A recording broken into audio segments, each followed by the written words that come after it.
You ask Tiger to solve. This deals with linear equations with one unknown. The final result is x equals -3. Let's solve it step by step. Simplify the expression. Expand the parentheses. Simplify the arithmetic. Swap sides.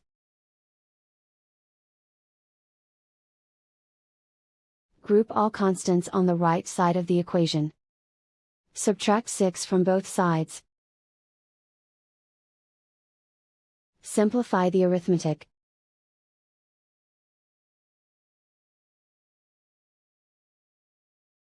Isolate the x. Divide both sides by -2. Cancel out the negatives. Simplify the fraction. Move the negative sign from the denominator to the numerator. Find the greatest common factor of the numerator and denominator.